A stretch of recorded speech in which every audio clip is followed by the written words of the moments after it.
ওই ব্যবসায়ী লোকদের যিনি সর্দার ছিলেন ইহুদি, তিনি বলে, ভালো একটা যুবক পাইছি, মনে হয় বড় লোকের ছেলে, তাকে আমাদের সাথে লোভ দিয়া নিয়ে যাই মক্কায়, তার থেকে মোটা অঙ্কের টাকা আমরা আদায় করে তাকে আমরা গোলাম হিসাবে মক্কার বাজারে বিক্রি করে দিব। এই কথা সালমান ফার্সির কাছে বলে নাই, বলছে ঠিক আছে চলো আমাদের সাথে মক্কায়, আমরা তোমাকে মক্কায় নিয়ে যাব। তবে তোমাকে যে আমরা মক্কায় নিয়ে যাব, আমাদেরকে মোটা অঙ্কের উপঢৌকন দিতে হবে। সালমান ফার্সি বলে, ভাই শুধু মোটা অঙ্কের উপঢৌকন না, আমার কাছে যত অর্থ আছে সব অর্থগুলো তোমাদেরকে দিয়ে দিব, তার বিনিময়ে তোমরা আমাকে মক্কায় আল্লাহর নবীর কাছে পৌঁছে দিও। এবার সালমান ফার্সির কাছে যত অর্থ ছিল সব অর্থগুলো মক্কার ব্যবসায়ীরা নিয়ে গেল।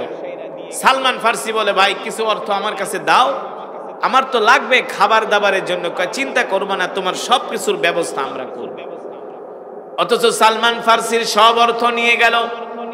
সালমান ফার্সিকে খাবারে কষ্ট দিল, সালমান ফার্সির সাথে খারাপ ব্যবহার করলো।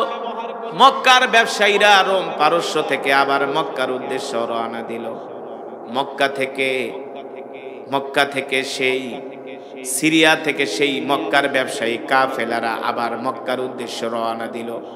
সিরিয়া থেকে প্রায় মক্কার দূরত্ব হলো ২৫০০ কিলোমিটার রাস্তা। কত হাজার? ২৫০০ কিলোমিটার রাস্তা। এই রাস্তা তো আর একদিন দুই দিনের রাস্তা না, কয়েক মাসের রাস্তা। উটের পিঠে করে, ঘোড়ার গাড়িতে করে যেতে হবে, কয়েক মাস লেগে যাবে। রাস্তায় তো খাবার দাবারও দরকার, ঠিক কিনা বলেন? সালমান ফার্সিকে যত সামান্য খাবার দেয়, এই খাবার খেয়ে সালমান ফার্সির হয় না, তিনি দিন দিন শুকিয়ে যাচ্ছেন। ঠিক মাসের পর মাস সফর করে যখন মক্কায় পৌঁছালেন, সালমান ফার্সি বলে, ভাই কোথায় আছে আল্লাহর পয়গম্বর মুহাম্মদ সাল্লাল্লাহু আলাইহি সাল্লাম, আমাকে একটু আল্লাহর নবীর কাছে নিয়ে চলো। এবার ওই আরব ব্যবসায়ী কাফেলার সর্দার বলে, বেটা তুই যে মোহাম্মদের কাছে আসছস, মোহাম্মদ হলো আমাদের শত্রু, আমাদের বাপ দাদার শত্রু। তিনি আমাদের ধর্মটাকে শেষ করে দিচ্ছেন, তিনি আমাদের বিরুদ্ধে যুদ্ধ ঘোষণা করেছেন, আর তুমি এই মোহাম্মদের কাছে যাবা? এই কথা বলে সালমান ফার্সির হাত বাঁধলেন, পা বাঁধলেন। সালমান ফার্সি বলে, ভাই আমি আমার মা ছেড়ে, বাবা ছেড়ে, পরিবার ছেড়ে আমি সেই রোম পারস্য থেকে আসছি, তোমরা আমার সাথে নিষ্ঠুর আচরণ করো না। ওই ব্যবসায়ী দলের যিনি সর্দার ছিলেন ইহুদি, তিনি বলে, বেটা খারাপ আচরণের কি দেখেছিস? মোহাম্মদ হলো আমাদের শত্রু, তুমি মোহাম্মদের কাছে আসছো, আমরা তো তোমাকে মোহাম্মদের কাছে যেতে দিব না, আমরা তোমাকে এখন মক্কার বাজারে নিয়ে গোলাম হিসাবে বিক্রি করে দিব। সালমান ফার্সির দুই হাত দুই পা বেঁধে মক্কার বাজারে নিয়ে গেলেন গোলাম হিসাবে বিক্রি করার জন্য। দেখতে শুনতে সুন্দর, সুঠাম দেহের অধিকারী, যে দেখে সেই সালমান ফার্সিকে পছন্দ করে, কয় এই গোলামটা আমার প্রয়োজন, এই গোলামটা আমার প্রয়োজন। উঁচু মূল্যে একজন ইহুদি সালমান ফার্সিকে ক্রয় করে নিলেন, মোটা অঙ্কের অর্থ দিয়া তাকে গোলাম হিসাবে ক্রয় করে নিলেন। ও মুসলমান যুবক, যার বাবার কোনো অর্থের অভাব নাই, সম্পদের অভাব নাই, আজকে সেই সালমান ফার্সি ইসলামের জন্য, দিনের জন্য মক্কায় এসে এবার মানুষের বাড়িতে গোলামি করে, ঠিক কিনা বলেন?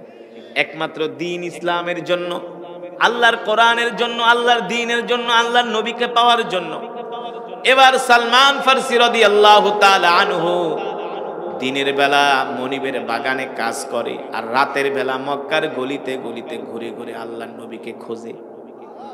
দিনের বেলা মনিবের বাগানে কাজ করে, আর রাত্রবেলা মক্কার গলিতে গলিতে ঘুরে ঘুরে আল্লাহর নবীকে খোঁজ করে।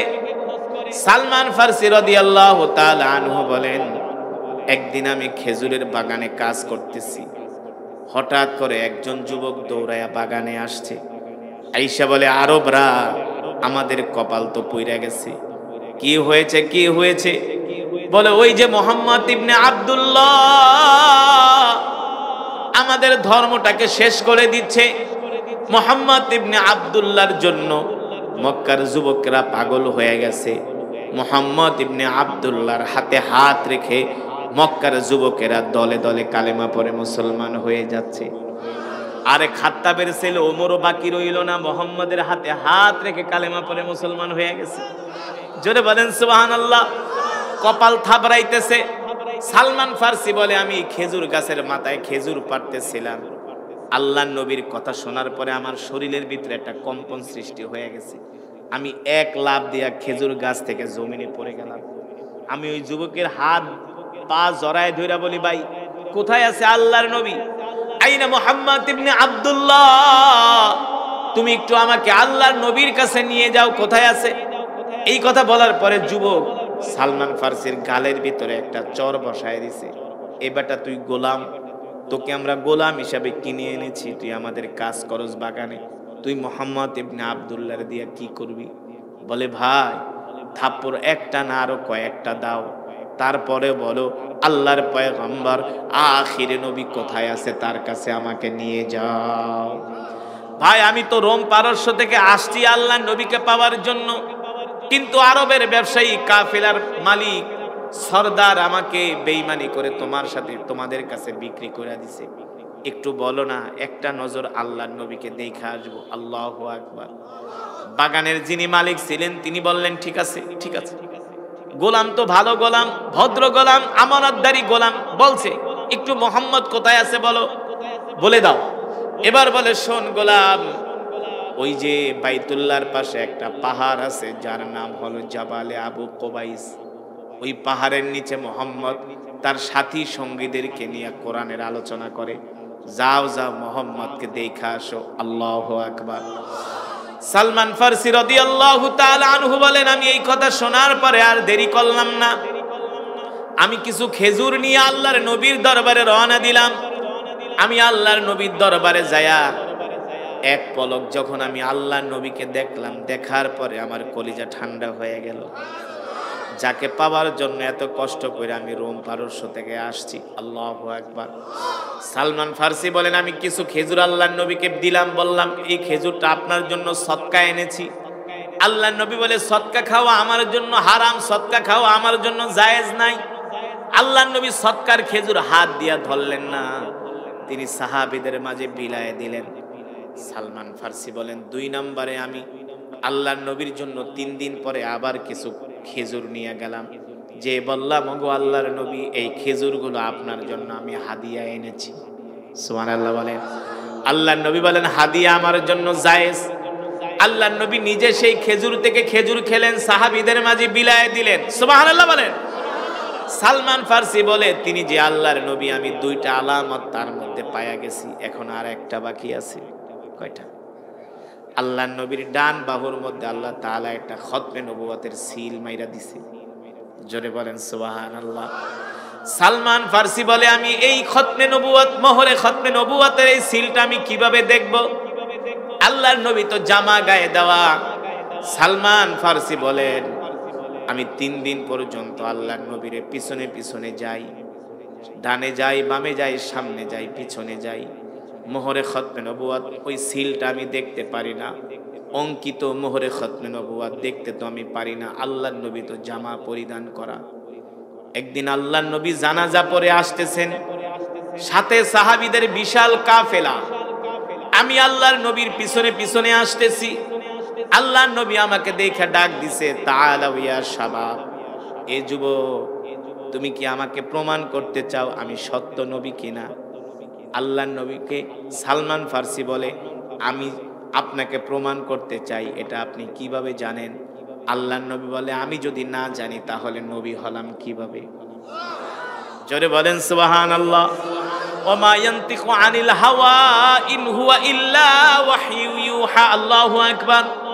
আল্লাহ জিবরাইলকে পাঠাই দিছে। জিবরাইল আয়েশা বলতেছে, ওগো নবী, এই যে যুবক আপনার পিছনে ঘুরতেছে, আপনি আপনার জামা মোবারক খুলে আপনি আপনার শরীর মোবারকের ভিতরে মোহরে খতমে নবুয়তের অঙ্কিত মোহরটা দেখায় দেন। সুবহানাল্লাহ। এবার সালমান ফার্সি বলেন, আল্লাহর নবীর ওই সিলটা দেখার পরে আমি আর দেরি করলাম না, আল্লাহর নবীর হাতে হাত রেখে চুমু দিয়া বললাম, নবীজি আর দেরি করবেন না, আপনি আমাকে এখনই কালেমা পড়ায় মুসলমান বানায় দেন। সালমান ফার্সিকে আল্লাহর নবী কালেমা পড়ায় মুসলমান বানায় দিল। সালমান ফার্সি বলেন, ওগো আল্লাহর নবী, আমার বাড়ি কিন্তু মক্কায় না, আমি কোনো আরবের মানুষ না, আমার বাড়ি হলো রোম পারস্যে। সুবহানাল্লাহ বলেন।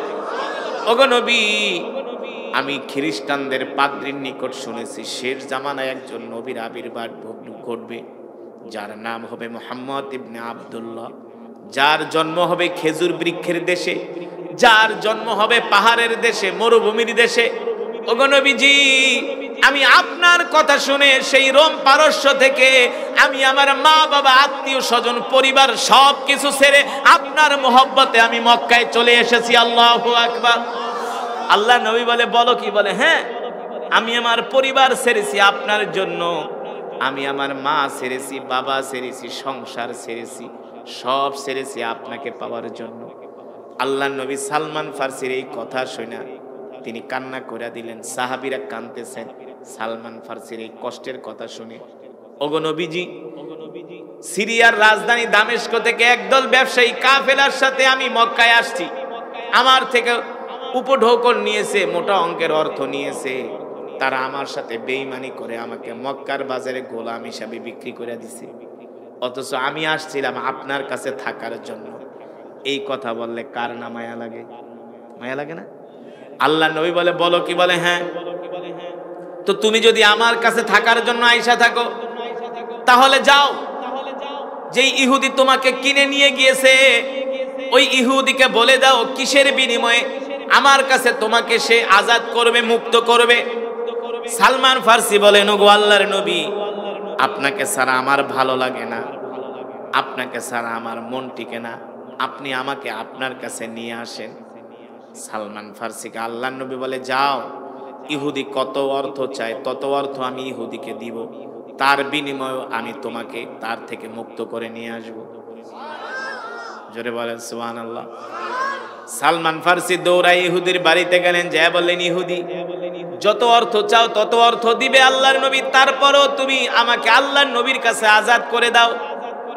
ইহুদি মনে মনে ভাবে, তোমার মতে এমন ভালো গোলাম আমি জীবনেও পাবো না, তুমি দেখতে যেমন সুন্দর, তুমি আমানতদার, তুমি ভদ্র, তুমি 2 টাকার ক্ষতি করো না উপকার ছাড়া, এমন বিশ্বস্ত গোলাম তো কেউ হাত ছাড়া করতে চায় না। ইহুদি একদিন এক এক কথা বলে, এত দিরহাম এত দিনার হলে তোমাকে মুক্ত করব, কিন্তু ইহুদি মুক্ত করে না। আল্লাহর নবী অর্থ পাঠায়, ইহুদি মুক্ত করে না। এবার আল্লাহর নবী বলে, যাও সালমান, ইহুদিকে শেষবারের মতো সতর্ক কইরা বলো কিসের বিনিময় হলে তোমাকে মুক্ত করবে। এবার ইহুদি বলে, সালমান, তোমার নবীকে বলে দিও, যদি তোমার নবী 600 খেজুরের চারা আমাকে লাগায় দিতে পারে, ওই খেজুরের বীজ লাগানোর পরে যদি গাছ হয়, তাহলে আমি তোমাকে তার বিনিময়ে মুক্ত করে দিব। সালমান ফার্সি আল্লাহ রসুলের কাছে আয়েশা বললেন, আল্লাহ নবী বললেন, ঠিক আছে সালমান, ইহুদিকে বলো 600 খেজুরের বীজ রেডি রাখতে। 600 আমরা অমুক দিন যায়া ইহুদির বাড়িতে খেজুরের বীজ লাগাবো, আর সেই বীজ থেকে গাছ উঠবে, আর সেই গাছের বিনিময়ে তোমাকে আমার কাছে আজাদ করে দিবে, মুক্ত করে দিবে। সালমান ফার্সি বলে, ইহুদি, তুমি 600 খেজুরের বীজ রেডি রাখো। ইহুদি বলে, ঠিক আছে, আমি 600 খেজুরের বীজ রেডি রাখছি। আল্লাহর নবী সাহাবীদের কি নিয়ে ইহুদির বাড়িতে গেলেন,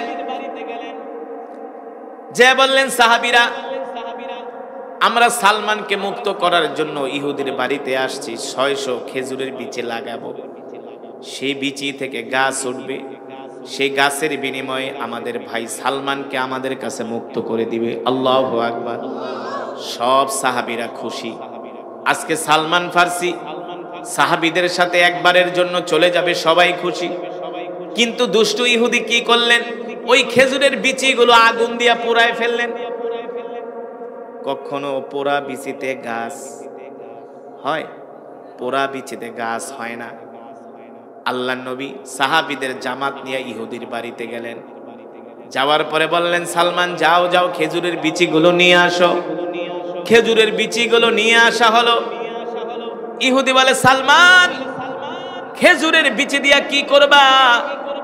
বীচি তো আমি আগুন দিয়া পোড়ায় ফেলছি। তার মানে ইহুদি হলো সালমান ফার্সিকে মুক্ত করবে না, ঠিক কিনা বলেন? এই কথা শোনার পরে সালমান ফার্সি কান্না করে দিছে। আল্লাহর নবী কয়, সালমান কাঁদো কেন? বলে, ওগো নবীজি, ইহুদি ষড়যন্ত্র করে খেজুরের বিচিগুলো আগুন দিয়া পোড়ায় ফেলছে। আল্লাহর নবী বলে, সালমান তুমি চিন্তা করো না, আল্লাহ চাইলে ওই পোড়া খেজুরের বিচি থেকে আল্লাহ গাছ উঠায় দিতে পারে। জোরে বলেন সুবহানাল্লাহ। যাও যাও যাও, ইহুদিকে বলো পোড়া খেজুরের বিচিগুলো আমার কাছে নিয়ে আসতে। এবার ইহুদি মনে মনে ভাবে, মোহাম্মদ তোমাকে তো আমি চিনি, তোমার হাতে পোড়া খেজুরের বিচি গেল, এই বিচি থেকে গাছ উঠবেই উঠবে, কারণ তুমি দুনিয়ার কোন সাধারণ মানুষ নও, তুমি হলে আল্লাহর নবী, তুমি হলে আল্লাহর নবী, আমি ভালো করেই জানি তুমি আল্লাহর নবী। এবার ইহুদি কাঁপতে কাঁপতে আল্লাহর নবীর কাছে খেজুরের বিচিগুলো নিয়ে আসছে। আল্লাহর নবী বলে, সালমান একটা একটা করে বিচি আমার কাছে দিবা। কি করবা? একটা একটা করে বিচি আমার কাছে দিবা, আর সাহাবীরা তোমরা গর্ত করো সিরিয়াল ধরে, কিন্তু পিছনের দিকে তাকাবা না। পিছনের দিকে তাকানো নিষেধ, পিছনের দিকে তাকাবা না, পিছনের দিকে তাকানো নিষেধ। সাহাবীরা সিরিয়াল ধরে গর্ত করতেছেন, সালমান ফার্সি একটা একটা করে করে খেজুরের বিচি আল্লাহর নবীর কাছে দিচ্ছেন, আর আল্লাহর নবীর থুতু মোবারক দিয়া খেজুরের বিচি পরিষ্কার করে করে গর্তের ভিতরে দিচ্ছেন। আমার নবী এমন বরকতের নবী, যেই নবীর কথা আল্লাহ কোরআনে বলেছেন, ওমা আরসালনাকা ইল্লা রাহমাতাল লিল আলামিন। আল্লাহু আকবার। যেই নবীর থুতু বরকতে লবণাক্ত পানি মিষ্ট হয়ে যায়। জানেন না, বদরে এখনো একটা কূপ আছে। সাহাবীরা যখন যুদ্ধ করার জন্য বদরের প্রান্তরে গেলেন, যেখানে সাহাবীরা তাবু গেড়েছিলেন, সেখানে একটা পানির কূপ আছে। তো যুদ্ধ করার জন্য পানি প্রয়োজন। সাহাবীরা ওই কূপের পানি খেয়ে দেখে পানি লবণাক্ত। এসে বললেন, ওগো নবীজি, একটা পানির কূপ আমরা পেয়েছি আমাদের তাবুর কাছে, কিন্তু পানিটা লবণাক্ত, পানি মুখে দেয়া যায় না, এত তিতা। আল্লাহ নবীকে আমাকে সাথে করে নিয়ে চল। আল্লাহ নবীকে সাথে করে নিয়ে গেলেন। আল্লাহ নবী তার মুখ থেকে একটু থুতু, একটু লালা ওই লবণাক্ত পানিতে দেওয়ার সাথে সাথে পানি মিষ্ট হয়ে গেছে। সেই পানির কূপ এখনো বদরের প্রান্তরে নাই, নাই, এখনো আছে, কিয়ামত পর্যন্ত থাকবে। নবী একটা মৃত গাছের নিচে বসেছিলেন, সীমান্তবর্তী এলাকা জর্দান। কোথায়? সেই মৃত গাছের নিচে বসার সাথে সাথে আল্লাহ রসুলের বরকতে সেই গাছ জীবিত হয়ে গেছে। আজও পর্যন্ত সেই গাছ বেঁচে আছে, কিয়ামত পর্যন্ত সেই গাছ থাকবে, যেই গাছকে বলা হয় সাহাবী গাছ। এটা হলো আল্লাহ রসুলের বরকতের কারণে, ঠিক কিনা বলে? আল্লাহ নবী বলে, সাহাবী সালমান চিন্তা করো না, একটা একটা করে খেজুরের বিচি আমার কাছে দাও। আল্লাহ নবীর কাছে খেজুরের বিচি দেওয়া হলো। আল্লাহ নবী থুতু মোবারক দিয়া পরিষ্কার কইরা কইরা খেজুরের বিচি মাটির মধ্যে গর্তের ভিতরে ঢুকাই দিতেছে। 600 খেজুরের বিচি এক সাইড থেকে লাগাতে লাগাতে এক প্রান্ত থেকে অপর প্রান্ত গিয়েছেন। অপর প্রান্তে যাওয়ার পরে আল্লাহর পয়গম্বর বললেন, সাহাবীরা এবার পিছনের দিকে তাকাও। ইহুদি এবার পিছনের দিকে তাকাও, দেখো তো খেজুরের গাছে বিচিতে গাছ উঠছে কিনা।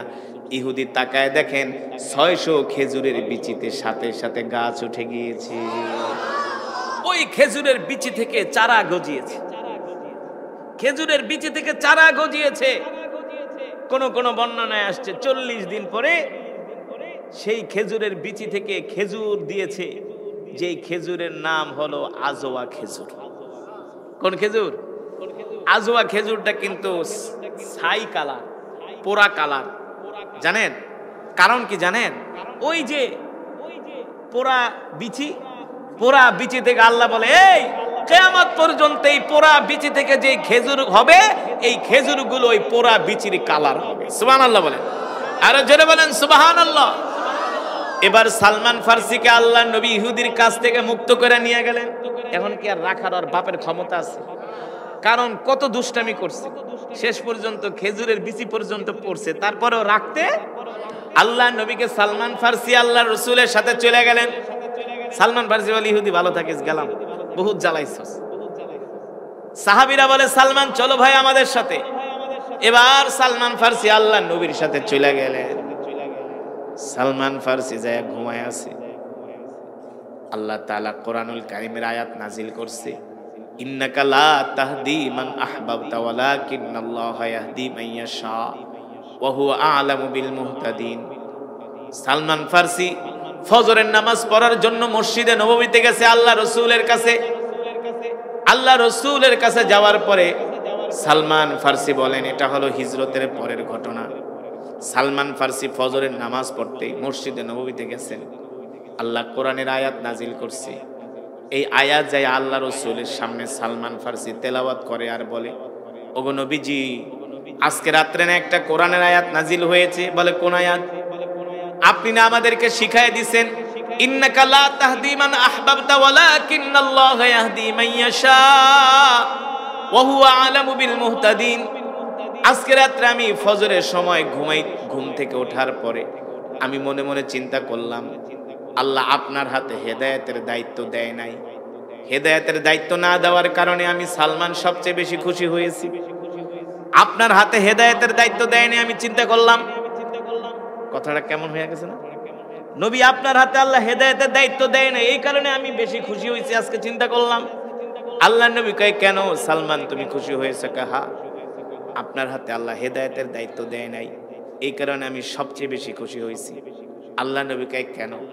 বলে, আপনার হাতে যদি আল্লাহ হেদায়েতের দায়িত্ব দিত, সর্বপ্রথম আপনি মক্কার কাফেরদের হেদায়েত দিয়ে মুসলমান বানায় দিতেন। এইভাবে মক্কা থেকে মদিনা, মদিনা থেকে সিরিয়া, সিরিয়া জর্দান, কবে আমি রোম পারস্য থেকে হেদায়েত পাইতাম, মুসলমান হইতাম, মক্কায় আসতাম, আপনাকে পাইতাম, তার কোনো ঠিক ঠিকানা ছিল না। ঠিক কিনা বলেন? কিন্তু আল্লাহ তাআলা তার হাতে হেদায়েত রাখার কারণে আল্লাহ আমাকে রোম পারস্য থেকে মক্কায় নিয়ে আসছে। ঠিক কিনা বলেন? মক্কায় এসে আমি আপনার হাতে হাত রেখে কালেমা পড়ে মুসলমান হয়েছি, আপনার সাহাবী হতে পেরেছি, এই কারণে আমি সবচেয়ে বেশি খুশি হয়েছি। আল্লাহু আকবার, জোরে বলেন আল্লাহু আকবার। এত সুন্দর, এত সুন্দর, যার সৌন্দর্যের বর্ণনা অনেক সাহাবীরা করেছেন। সালমান ফার্সির বয়স হয়েছিল 250 বছর। কত বছর? কত বছর? আর আমাদের দেশের মানুষের এখন গড় আয়ু হলো মাত্র 60 বছর, না? 50 বছর পরেই আমরা উত্তর দিকে হাঁটলে দক্ষিণ দিকে চলে যাই, না? 50 বছর না হইতেই উত্তর দিকে হাঁটলে দক্ষিণ দিকে চলে যাই, ইমব্যালেন্স হয়ে যায়, না? শরীরের পার্টস গুলো দুর্বল হয়ে যায়। আর সাহাবীর বয়স হয়েছিল 250 বছর। সুবহানাল্লাহ বলেন। এই সাহাবীর গলার আওয়াজ ছিল অনেক বড়, অনেক উঁচু আওয়াজে এই সাহাবী কথা বলতেন। সাহাবী সালমান ফারসি রাদিয়াল্লাহু তাআলা আনহু, আল্লাহ তাআলা কোরআনুল কারীমের আয়াত নাজিল করলেন, ইয়া আইয়ুহাল্লাযীনা আমানু লা তারফাউ আসওয়াতাকুম ফাওকা সাওতিন নবী। সুবহানাল্লাহ বলেন। আল্লাহ তাআলা কোরআনুল কারীমের মধ্যে ঘোষণা করলেন, হে মুমিনরা, তোমরা তোমাদের নবীর সামনে উঁচু আওয়াজে কথা বলবা না। তোমাদের নবীর আওয়াজের চাইতে যাতে তোমাদের আওয়াজ বড় না হয়। সুবহানাল্লাহ বলেন। আল্লাহ তাআলা তার হাবিবকে কতটা ভালোবাসেন। আল্লাহ আয়াত নাজিল করে দিয়েছে, সাবধান। এই আয়াতে কারিমা এখনো পর্যন্ত রাসূলের রওজা শরীফের উপরে লেখা আছে, কিয়ামত পর্যন্ত থাকবে। আল্লাহ রাসূল যে রওজায় আছেন, রওজায়ে আতহারের উপরে আয়াতটা লেখা আছে, ইয়া আইয়ুহাল্লাযীনা আমানু লা তারফাউ আসওয়াতাকুম ফাওকা সাওতিন নবী। সাবধান মুমিনরা, তোমাদের নবীর কথার আওয়াজের চাইতে যেন তোমাদের আওয়াজ বড় না হয়। সুবহানাল্লাহ বলেন। এই সালমান ফার্সি ছিলেন লম্বা মানুষ, বড় মানুষ, তার গলার আওয়াজও ছিল বড়। আস্তে কথা বললে তার গলার আওয়াজ বড় শোনা যাইত। আছে না সমাজে কিছু মানুষ আস্তে কথা বললেও জোরে আওয়াজ শোনা যায়, ঠিক কিনা বলেন? তো সালমান ফার্সির গলার আওয়াজটা বড়। কোরআনুল কারীমের আয়াত নাজিল হওয়ার পরে সালমান ফার্সি ভয় পেয়ে গেলেন। আল্লাহ কোরআনের আয়াত নাজিল করছে, যদি নবীজির সামনে কথা বলি, আমার কণ্ঠের আওয়াজ যদি বড় হয়ে যায়, এতে করে তো বেয়াদবি হবে। আমি কিভাবে আল্লাহ নবীর সামনে কথা বলবো? এই ভয়ে সালমান ফার্সি মরুভূমির মধ্যে চলে গেছে। মরুভূমির মধ্যে বৈশা বৈশা সালমান ফার্সি কান্না করতেছে। 3 দিন পর্যন্ত তাকে মদিনায় খুঁজে পাওয়া যায় না। কয়দিন? আল্লাহর নবী সাহাবীদেরকে বলেন, আইনা সালমান, আমার সালমান কোথায়? দেখছনি আমার সালমানকে? 3 দিন পর্যন্ত সালমান মদিনায় নাই। সাহাবীরা খুঁজতে খুঁজতে দেখলেন তিনি মরুভূমির মধ্যে যায় একটা গাছের নিচে বৈশা বৈশা কান্না করতেছে। সাহাবীরা যায় জিজ্ঞেস করলেন, লিমা তাবকি ইয়া সালমান, সালমান তুমি কান্না করো কেন, কি হয়েছে? সালমান ফার্সি বলে, ভাই আল্লাহ তাআলা কোরআনুল কারীমের আয়াত নাজিল করেছেন, ইয়া আইয়ুহাল্লাযীনা আমানু লা তারফাউ আসওয়াতাকুম ফাওকা সাওতিন নবী। আল্লাহ তাআলা এই আয়াতে বলেছেন, সাবধান, তোমাদের গলার আওয়াজ যাতে তোমাদের নবীর আওয়াজের চাইতে বড় না হয়। কিন্তু নবীজির সামনে কথা বললে তো আমার গলার আওয়াজ একটু উঁচু আওয়াজ বড় শোনা যায়। এতে করে যদি আমার বেয়াদবি হয় তাহলে তো আমি হাসরের ময়দানে ক্ষমা পাবো না। ঠিক কিনা বলেন? দেখেন সাহাবীরা আল্লাহর কোরআনকে কেমন ভাবে ভয় করত। ঠিক কিনা বলেন? শুধু ভয় করে নাই, এই কোরআনের জন্য রাসূলের সাহাবীরা জীবন দিয়েছে। রাসূলের সাহাবীরা মা বাবা ছেড়েছে, এই কোরআনের জন্য নিজের মাতৃভূমি ছেড়েছে, নিজের পরিবার ছেড়েছে এই কোরআনের জন্য। যে সাহাবীর কথা বললাম সালমান ফার্সি, তিনি মক্কার কোনো মানুষ না, মদিনারও মানুষ না, তার বাড়ি হলো রোম পারস্যে। কোথায়? তিনি কিন্তু প্রথম মুসলমান ছিলেন না।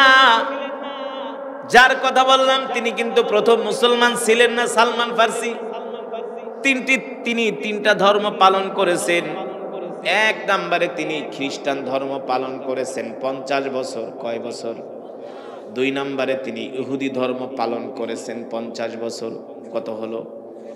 3 নম্বরে তিনি মূর্তি পূজা করেছেন 50 বছর। কত হলো? বয়স 250-250-র মধ্যে 150 বছর 3টা ধর্ম পালন করছে। কোনো মজা পায় না। কি পায় না?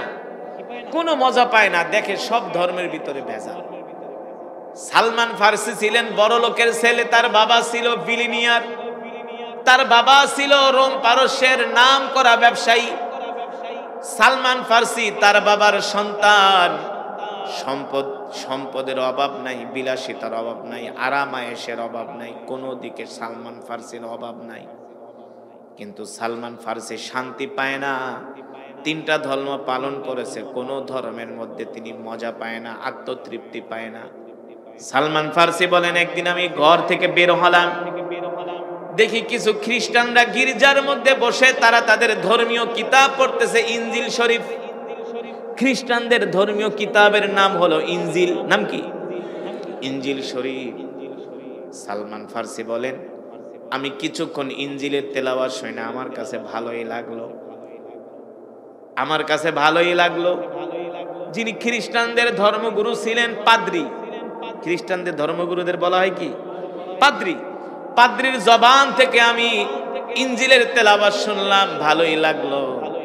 কিন্তু ভালো লাগলে কি হবে, আমার দিলে শান্তি লাগে না। খ্রিস্টান সব মানুষগুলো রাত্রবেলা বাড়িতে চলে গেল। সালমান ফার্সি বলেন, আমি পাদ্রীর হাত 2টা জোর করে ধরলাম। পাদ্রীর হাত 2টা আমি জোর করে ধরে বললাম, পাদ্রী, আমার নাম সালমান, 50 বছর ইহুদি ধর্ম পালন করেছি, 50 বছর মূর্তি পূজা করছি, আর 50 বছর খ্রিস্টান ধর্ম পালন করতেছি। তার মানে তোমার চেয়ে আমি কম বুঝি না? তোমার চেয়ে আমি কম বুঝি না। ইনজিলের তেলাওয়াত শুনতেছি কিন্তু মজা লাগে না। সত্যি করে বলো, এর চেয়ে আর কোন সত্য ধর্ম আছে কিনা? সুবহানাল্লাহ বলেন। এই 3 ধর্মের চেয়ে আর সত্য কোন ধর্ম পৃথিবীতে আছে কিনা? পাদ্রী বলে, সালমান, এ সালমান, আমি যদি তোমাকে সত্য কথা বলি তাহলে আমার জীবন সংখ্যা হবে, আমার জীবনের উপরে আঘাত আসবে। সালমান ফার্সি বলেন, তোমাকে প্রোটেকশন দেওয়ার জন্য যা যা দরকার সব আমি করব। তুমি তো আমার বাবাকে চিনো, আমার বাবা হলো রোম পারস্যের মধ্যে নাম করা ব্যবসায়ী, আমি তার ছেলে। তোমার যা দরকার আমি সব তোমাকে দিব। তারপরে বলো, এর চাইতে আর সত্য কোনো ধর্ম আছে কিনা? পাদ্রী বলে, সালমান, আমি যদি তোমাকে সত্য কথা বলি, খ্রিস্টানরা আমাকে হত্যা করবে, খ্রিস্টানরা আমাকে মেরে ফেলবে। সুতরাং আমি তোমার কাছে এই কথা বলতে পারবো না। সালমান ফার্সি বলে, শোনো, তুমি যদি না বলো, তাহলে আমি মনে করব তুমি সত্যবাদী লোক না, তুমি মিথ্যাবাদী। কারণ যারা সত্যবাদী লোক তাদের কাছে কখনো সত্য গোপন থাকে না, ঠিক কিনা বলেন? এবার ওই পাদ্রী ডাক দিয়া বলে, সালমান, বর্তমানে যে খ্রিস্টান ধর্ম আমরা পালন করতেছি, আমাদের যে ধর্মীয় কিতাব আছে, এই কিতাবের মধ্যে খ্রিস্টানরা ভেজাল ঢুকায় দিছে। সুতরাং সালমান, তুমি যদি সত্য ধর্ম পেতে চাও, রোম পারস্যের সত্য ধর্ম পাবা না। সত্য ধর্ম পেতে হলে তোমাকে চলে যেতে হবে মক্কায়, তোমাকে চলে যেতে হবে মক্কায়। ওই মক্কায় একজন শেষ নবীর আবির্ভাব ঘটেছে, যার নাম হলো মুহাম্মদ ইবনে আব্দুল্লাহ। আল্লাহু আকবার।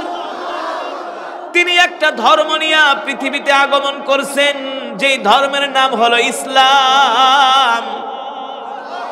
ইন্নাদ-দীনা ইনদাল্লাহিল ইসলাম। আল্লাহ তাআলার কাছে মনোনীত ধর্ম হলো ইসলাম। আল-ইয়াওমা আকমালতু লাকুম দীনাকুম ওয়া আতমামতু আলাইকুম নি'মাতি ওয়া রাদিতু লাকুমুল ইসলাম দীনা। কমপ্লিট জীবন ব্যবস্থার নাম হলো ইসলাম, পরিপূর্ণ জীবন ব্যবস্থার নাম হলো ইসলাম, ঠিক কিনা বলেন? সালমান, তুমি যদি পারো মক্কায় চলে যাও, সেখানে একজন সত্য নবীর আবির্ভাব ঘটেছে। তবে তুমি যে মক্কায় যাবা, শোনো, মক্কায় যাওয়া এত সহজ না। রোম পারস্য থেকে তুমি মক্কায় যেতে পারবা না। যদি পারো, রোম পারস্য থেকে তুমি সিরিয়ায় চলে যাবা। সিরিয়ার রাজধানী দামেস্কে আরবের ব্যবসায়ী কাফেলার, আরবের ব্যবসায়ী লোকেরা ব্যবসা করার জন্য সিরিয়ায় আসে। যদি পারো দামেস্ক থেকে তাদের সঙ্গী হইয়া মক্কায় চলে যাবা।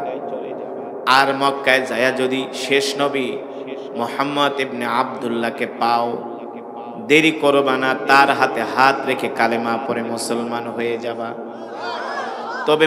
তবে সালমান, শুনে রাখো, শেষ জামানায় নিজেকে অনেক মানুষ নবী দাবি করবে। শেষ নবীকে চিনার তিনটা আলামত আছে। কয়টা আলামত? ও মুসলমান, শেষ নবীকে চিনার তিনটা আলামত। এক নাম্বার আলামত হলো, যিনি শেষ নবী হবেন, যিনি নবী হবেন, শেষ পয়গম্বর, তুমি তাকে প্রথমত কিছু সৎকার মাল দিবা। সৎকার মাল দেওয়ার পরে যদি তিনি সৎকার মাল গ্রহণ করে, তাহলে বুঝবা সে সত্য নবী না। তাকে হাদিয়া দিবা, যদি হাদিয়া খায় তাহলে ভাববা সত্য নবী। আর তার ডান বাহুতে আল্লাহ তাআলা খতমে নবুয়তের একটা মোহর, একটা সিল মেরে দিয়েছে। আল্লাহু আকবার। যার পরে এই পৃথিবীতে আর কোন নবীর আগমন ঘটবে না, ঠিক কিনা বলেন? মা কানা মুহাম্মাদুন আবা আহাদিম মির রিজালিকুম ওয়ালাকিন রাসূলুল্লাহি ওয়া খাতামান নাবিয়্যিন। আল্লাহু আকবার। আমাদের নবী হলেন শেষ নবী। এই নবীর পরে আর কোন নবীর আগমন পৃথিবীতে হবে না, ঠিক কিনা বলেন? আল্লাহর রাসূলের হাদিস, আল্লাহ বলেছেন, আনা খাতামুন নাবিয়্যিন লা নাবিয়্যা বাদি। আমার পরে আর কোন নবীর আগমন হবে না, আমি শেষ নবী, আখেরি পয়গম্বর। সালমান ফার্সিকে পাদ্রী বললেন, সালমান, যদি পারো দ্রুত মক্কায় চলে যাও। ও যুবক মুসলমান। এবার সালমান ফার্সি বাড়িতে আসলেন, তার মা তার বাবাকে ডাকলেন। ডাক দিয়া বললেন, মা, আমি আর তোমাদের সাথে থাকবো না, আমি মক্কায় চলে যাব। সালমান ফার্সির মা জিজ্ঞেস করে, কেন রে বাবা মক্কায় যাবি? বলে, মা, শেষ জামানায় একজন নবীর আবির্ভাব ঘটেছে, যার নাম হলো মুহাম্মদ ইবনে আব্দুল্লাহ। আমি তিনটা ধর্ম পালন করছি, কোন ধর্মের ভিতরে আমি শান্তি পাই নাই। আমার কাছে মনে হয় শেষ জামানার যিনি নবী, আখেরি পয়গম্বর, যাকে পেলে আমি শান্তি পাবো, ওই ধর্ম পালন করতে পারলে আমি মুক্তি পাবো। আল্লাহু আকবার। সালমান ফার্সির মা বাবা বলে, বাবারে কোন জায়গার কোন মোহাম্মদ চিনি না জানি না, যার জন্য তুমি দেশ ত্যাগ করবা, মা বাবা ছাড়বা, পরিবার ছাড়বা। সালমান ফার্সির মা বলে, বাবারে একবার কি চিন্তা করলা না? তুমি কি তোমার মায়ের কথা ভাবলা না? তোমার মা তোমাকে ছাড়া থাকতে পারবে না, তোমার বাবা তোমাকে ছাড়া থাকতে পারবে না। সালমান ফার্সি ডাক দিয়ে বলে, মা তুমি যেমন আমাকে ছাড়া থাকতে পারো না, বাঁচতে পারো না, আমিও আখিরি নবীকে ছাড়া বাঁচতে পারবো না। আমি আমার জীবনের চেয়ে আখিরি নবীকে ভালোবাসি। আল্লাহু আকবার। মা আমাকে বিদায় দিয়ে দাও। সালমান ফার্সি রাদিয়াল্লাহু তাআলা আনহু মা বাবার থেকে বিদায় নিয়ে নিজের মাতৃভূমি পরিবার ছেড়ে এবার উদ্দেশ্যে মক্কার উদ্দেশ্যে রওনা দিয়েছেন আল্লাহর নবীকে পাওয়ার জন্য। সুবহানাল্লাহ বলেন। রোম পারস্য থেকে তিনি আসলেন সিরিয়ার রাজধানী দামেস্কে। আয়েশা জিজ্ঞেস করেন, ভাই মক্কা থেকে একদল ব্যবসায়ী কাফেলা ব্যবসা করার জন্য মক্কায় আসছে, কোথায় আছে তারা? বলে, অমুক জায়গায় যাও, সেখানে আরবের ব্যবসায়ীরা তাঁবু গেড়েছে। সালমান ফার্সি সেই আরব বণিকদের তাঁবুর কাছে গেলেন, যে জিজ্ঞেস করলেন, তোমরা কি মক্কা থেকে আসছো? বলে, হ্যাঁ। কবে যাবে মক্কায়? বলে, অমুক দিন। তোমার বাড়ি কোথায়? বলে, আমার বাড়ি হলো রোম পারস্যে। তাই মক্কায় কেন যাবা? বলে, শোনো, মক্কায় নাকি একজন নবীর আবির্ভাব ঘটেছে, যার নাম হলো মুহাম্মদ ইবনে আব্দুল্লাহ। আরবের ব্যবসায়ী কাফেলারা বলে, হ্যাঁ, তোমার কি হয়েছে বলো? বলে, শোনো, আমি কোনো সিরিয়ার মানুষ না, আমার বাড়ি হলো রোম পারস্যে। আমি মক্কায় যে সেই নবীর হাতে হাত রেখে কালেমা পড়ে মুসলমান হয়ে যাব। এই যে দেখেন, আজকে শীত, প্রচন্ড ঠান্ডা, এই প্রচন্ড ঠান্ডার ভিতরে আপনারা যারা আসছেন, আরো মুসলমান ছিল কি ছিল না? ছিল কি ছিল না? সবাই কি আসতে পারছে না? তাদের কপালে সেই সৌভাগ্য হয় নাই। যে দেখেন তারা বিড়ি টানতেছে, যে দেখেন তারা টেলিভিশন দেখতেছে, ফেসবুক চালাইতেছে, ঘরের ভিতরে বৈশা বৈশা কম্বলের নিচে লেপের নিচে বৈশা বৈশা তারা বিড়িতে টান মারতেছে। আসে নাই, তাদের কপালে হেদায়াত নাই। ঠিক কিনা বলেন? তারা নামাজ পড়ার জন্য মসজিদে আসে না। ফজরের নামাজ তো দূরের কথা, এই সমাজে কিছু মুসলমান আছে যারা জুমার নামাজই পড়ে না। আর এই ওয়াজ মাহফিলের পাশ দিয়া বিড়ি টানতে টানতে যায়, কিন্তু ওয়াজ মাহফিলে আইসা বসার সৌভাগ্য হয় না। কপালে তো থাকতে হবে, হেদায়াত তো থাকতে হবে। ঠিক কিনা বলেন? এই কারণে হেদায়েতের মালিক আল্লাহ তাআলা আপনাকে, আমাকে, আমাদের সকলকে আল্লাহ হেদায়েত দেওয়ার কারণেই আমরা কোরআনের মাহফিলে আসতে পারি, মসজিদে যেতে পারি, দ্বীনের কথা শুনতে পারি। এটা কার নেয়ামত? জোরে বলেন। আল্লাহ তাআলার নেয়ামত। হেদায়াত অনেক বড় বড় নেয়ামত। আল্লাহ সবাইকে হেদায়াত দেয় না। মান ইউরিদিল্লাহু বিহি খাইরান ইউফাক্কিহু ফিদ্দীন। আল্লাহ যাকে পছন্দ করে, যাকে ভালোবাসে, তাকে দ্বীনের ইলম দান করে, আল্লাহ তাকেই হেদায়াত নসিব করে। ঠিক কিনা বলেন?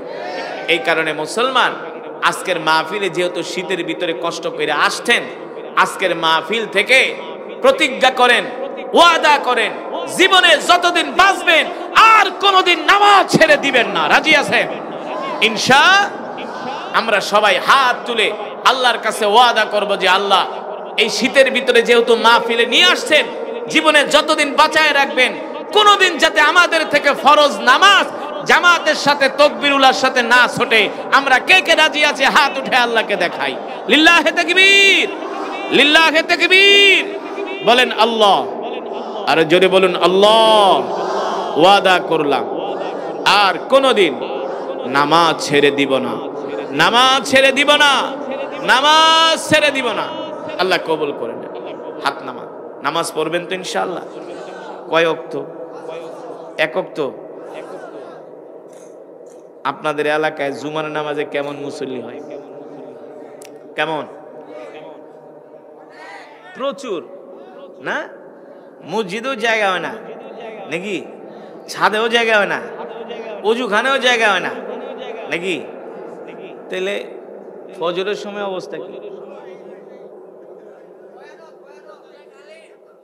খালি ভয়ানক নাই। এই হলো আমাদের সমাজের অবস্থা। ওয়াজ শুনলে হবে না, নামাজ পড়তে হবে, ঠিক কিনা বলেন? আজকের মাহফিল কমিটিকে ধন্যবাদ। আজকের মাহফিল কমিটি হলো শিক্ষিত, কালচারাল, সংস্কৃতিবান। কিছু মাহফিল আছে বক্তা উঠায় রাত 11টায়, ওয়াজ শেষ করে রাত 12টা, 12:30, 1টায়, পরে ঘুমাইতে ঘুমাইতে 2টা ফজরের নামাজ শেষ। কিন্তু এই মাহফিলের শিডিউলটা সুন্দর। হ্যাঁ, 9:30টায় উঠেছেন, 11টায় ওয়াজ শেষ, বাড়িতে যাইবেন 11:30, 12টার ভিতরে ঘুমায় পড়বেন, মাশাআল্লাহ ফজরের নামাজ পড়বেন, পুরা রাত ইবাদতের সওয়াব পাবেন, ঠিক না? আমি যদি 10,000 শব্দ তেলাওয়াত করে থাকি, 10,000কে 10 দিয়া গুণ দেন, কত হয়? হিসাব হন জানেন না? হ্যাঁ, 10,000কে 10 দিয়া গুণ দিলে হয় 1 লাখ। যদি 20,000 শব্দ তেলাওয়াত করি, 20,000কে 10 দিয়া গুণ দেন 2 লাখ। যত হাজার শব্দ পড়েছি 10 দিয়া গুণ দেন, কত হাজার শব্দ পড়েছি আমরা জানি না, জানেন কি? জোরে বলেন। তত হাজার শব্দের বিনিময়ে আল্লাহ তাআলা কম পক্ষে আমাদেরকে 10টি করে নেকি দান করেছে। শুধু কি এখানেই শেষ না, এই মজমায় যারা এসেছেন সকলেই এক খতম করে করে কোরআনুল কারীমের সওয়াব পেয়েছেন। কিভাবে বলতে পারবেন? এক খতম করে যে কোরআনুল কারীমের সওয়াব পেলেন, কিভাবে বলতে পারবেন? কিভাবে? কুল হু আল্লাহ, কুল হু সূরাতুল ইখলাস। হাদিস শরীফে এসেছে, তিরমিজির বর্ণনায় সাহাবী আবু সাঈদ আল খুদরি রাদিয়াল্লাহু তাআলা আনহু থেকে হাদিসটি বর্ণিত। আল্লাহর নবী বলেন, কেউ যদি সূরাতুল ইখলাস শরীফ 3 বার তেলাওয়াত করে, আল্লাহ তাআলা তার আমলনামায় এক খতম কোরআনুল কারীমের সওয়াব দান করে। তাহলে আমরা এই মজমায় এসেছি, এক খতম করে করে কোরআনুল কারীমের সওয়াব পেয়েছি, খুশি নাকি বেজার? বলি আলহামদুলিল্লাহ। যে মজমার মধ্যে এতগুলো খতমে কোরআনের সওয়াব হয়, ওই মজমার মধ্যে দোয়া করলে আল্লাহ তাআলা সেই দোয়া ফিরাইয়া দিতে পারে, ঠিক কিনা বলেন? তো আমরা চাই এই প্রচন্ড শীতের ভিতরে যেহেতু কষ্ট করে বাড়ি থেকে আসছি, আমরা শেষ মোনাজাত দিয়ে বাড়িতে যাব। এতটুকুন ইমানের পাওয়ার এই এলাকার মুসলমানের আছে, এতটুকুন ধৈর্য আছে। কার কার সেই ইমানের পাওয়ার আছে আল্লাহকে দেখায় দেই। লিল্লাহে তাকবীর। হাত সোজা করেন, সোজা সোজা সোজা।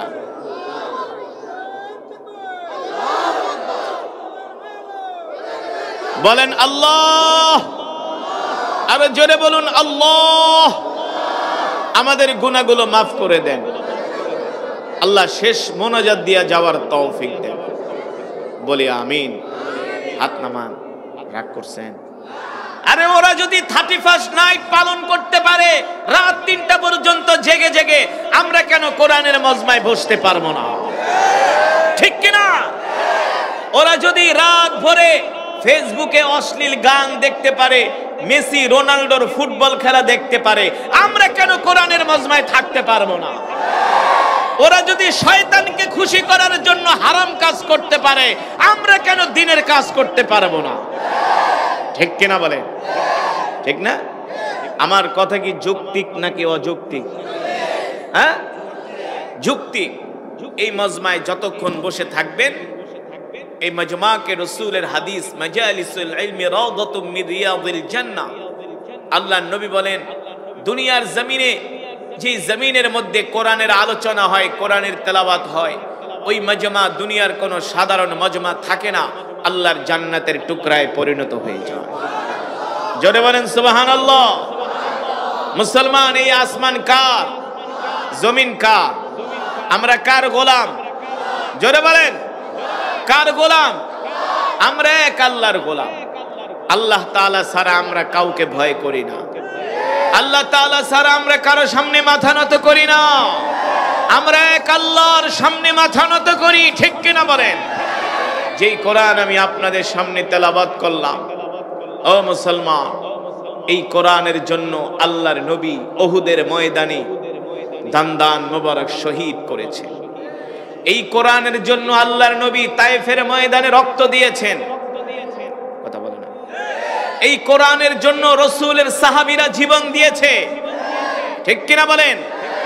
আমাদের যদি প্রয়োজন হয় আল্লাহর জমিনে দ্বীন কায়েমের জন্য, আমরা আমাদের রক্ত দিব, আমরা আমাদের মাল দিব, প্রয়োজনে আমরা আমাদের জান দিব, যদি প্রয়োজন হয় আমরা আমাদের সন্তানদেরকে এতিম করব, স্ত্রীদেরকে বিধবা করব, তারপরে আল্লাহর জমিনে দ্বীন কায়েম হবে ইনশাআল্লাহ। তো সেই স্পিরিটটা যে আসবে কোত্থেকে? ওলামায়ে কেরামের মজমায় আসলে তো সেই ঈমান বাড়বে। কারণ আপনারা তো কোরআনই পড়তে পারেন না, সূরা ফাতিহাই সহি করে পড়তে পারেন, ঠিক কিনা বলেন? এখানে যারা আছেন, আমি যদি 100-র মধ্যে 100 জনকে জিজ্ঞেস করি, 99 জন ফার্স্ট ডিভিশনে ফেল করবে। 99 জন সূরা ফাতিহা সহি করে পড়তে পারবে না। তো আলেমদের মজমা ছাড়া কোনো উপায় আছে? জোরে বলেন। ও মুসলমান, যেটা বলছিলাম, এই কোরআন আল্লাহর জবানের কালাম। আল্লাহ তাআলা বিশ্ব নবীর উপরে কোরআন নাজিল করেছেন, আর আল্লাহ তাআলা ঘোষণা করেছেন, ওয়ানুনাজ্জিলু মিনাল কুরআনি মা হুয়া শিফাউ ওয়া রাহমাতুল লিল মুমিনিন। আল্লাহ রাব্বুল আলামিন বলেন, নবী, আমি আল্লাহ আপনার উপর যে কোরআন নাজিল করেছি, এই কোরআন আমি মুমিনের শেফার জন্য নাজিল করেছি। সুবহানাল্লাহ বলেন। এই কোরআন আমি মানুষের মুক্তির জন্য নাজিল করেছি। এই কোরআন হলো মানুষের জন্য শেফা, এই কোরআন হলো মানুষের জন্য মুক্তি, ঠিক কিনা বলেন? সুতরাং এই কোরআনকে পাওয়ার জন্য, এই কোরআনকে ভালোবাসার জন্য, এই কোরআনকে বুকে ধারণ করার জন্য, কোরআনের জন্য আল্লাহর রাসূলের সাহাবীরা জীবন দিয়েছেন, রক্ত দিয়েছেন, জিহাদের ময়দানে গিয়েছেন। এ যুবক, তুমি আমি আল্লাহর কোরআনের জন্য কি করেছি? আমরা মনে করি বছরে একবার কোরআন দিয়া খতম তারাবি পড়লেই কোরআনের হক আদায় হয়ে যায় না। আমরা মনে করি বাপ মরে গেছে, 40 দিন পরে 40 জন ইমাম দাওয়াত দিয়া 10টা গরু জবাই করায়া 50,000 মানুষকে খিচুড়ি খাওয়াইলেই কোরআনের হক আদায় হয়ে যায়। এত সোজা না রে যুবক। ও মুসলমান, এই কোরআনের হক আদায় করো এত সোজা না। আল্লাহর কোরআন বলে, এ দুনিয়ার মানুষ, তোমরা যদি আমার হক আদায় করো, আমি আল্লাহ হাসরের ময়দানে তোমাদের পক্ষে আল্লাহর আদালতে সুপারিশ করব।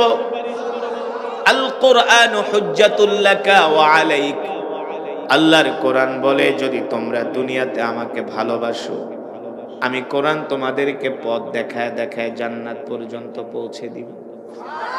যদি কোরআন বলে আমাকে যদি ভালোবাসো, পথ দেখায় দেখায় জান্নাত পর্যন্ত পৌঁছে দিব। আর যদি আমাকে ভালো না বাসো, আমি কোরআন আল্লাহর আদালতে তোমাদের বিরুদ্ধে মামলা দায়ের করব, ঠিক কিনা বলেন? এবার আপনারা নিজেরাই নিজেদের বিচার করেন, কয়জন মুসলমান আমরা কোরআন পড়তে পারি? কয়জন মুসলমান আমরা কোরআনকে জীবনের চেয়েও ভালোবাসি? যদি বলেন হুজুর, আমি আমার জীবনের চেয়ে কোরআনকে ভালোবাসি, আল্লাহর রাসূলকে ভালোবাসি, তাহলে তো আপনার মধ্যে আল্লাহর কোরআনের শিক্ষা থাকতো, ঠিক কিনা বলে? অথচ এই কোরআনের জন্য রাসূলের সাহাবীরা নিজের মাতৃভূমি ত্যাগ করেছেন। এই কোরআনের জন্য রাসূলের সাহাবীরা মা বাবা ত্যাগ করেছেন। এই কোরআনের জন্য রাসূলের সাহাবীরা নিজেদের আয়েশি জিন্দেগি, বিলাসী জিন্দেগি ত্যাগ করেছেন একমাত্র আল্লাহর কোরআনের জন্য। সুবহানাল্লাহ বলেন। রাসূলের একজন সাহাবী যার নাম হলো সালমান ফারসি। নাম কি? নাম শুনছেন? যার নাম হলো সালমান ফারসি। দেখতে শুনতে সাহাবী ছিল। আলহামদুলিল্লাহ। আর ইমানি আওয়াজ দিয়ে পড়ি আলহামদুলিল্লাহ। ইমানদার মুসলমান, সমস্ত প্রশংসা কার জন্যে? আরো জোরে বলি, কার জন্যে?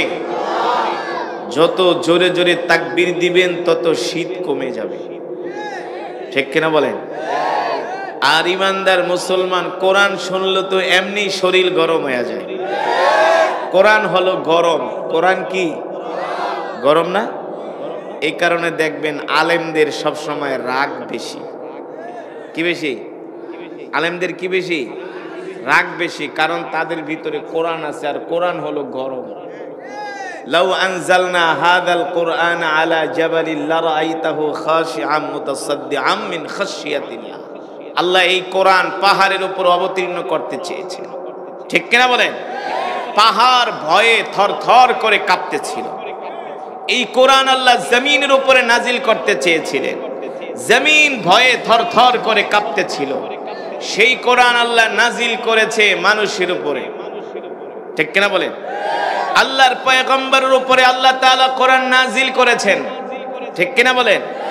সুতরাং কাদের রাগ বেশি? যারা হক্কানি আলেম, তারা শরীয়তের বিরোধী কোনো কাজ দেখতে পারে না, কোরআন বিরোধী কোনো কাজ দেখতে পারে না।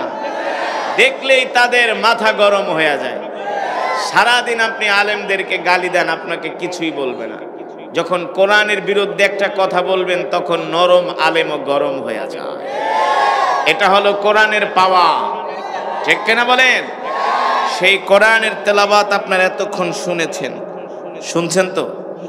হ্যাঁ, আমি কোরআনুল কারীম পড়েছি, আপনারা শুনেছেন। এক এক হারফে 10টি করে নেকি পেয়েছেন। কয়টা করে নেকি? আরো জোরে, কয়টি করে নেকি? 10টি করে নেকি। কোনো সন্দেহ আছে? আল্লাহ রসুলের হাদিস, আলিফুন ওয়া লামুন ওয়া মিমুন ওয়া হারফুন। নবীজি বলেন, কেউ যদি কোরআনুল কারীমের আলিফ লাম মিম এই 3টা শব্দ তেলাওয়াত করে, আল্লাহ তাআলা 3 শব্দের বিনিময়ে তার আমল নামায় 30টা নেকি দান করে।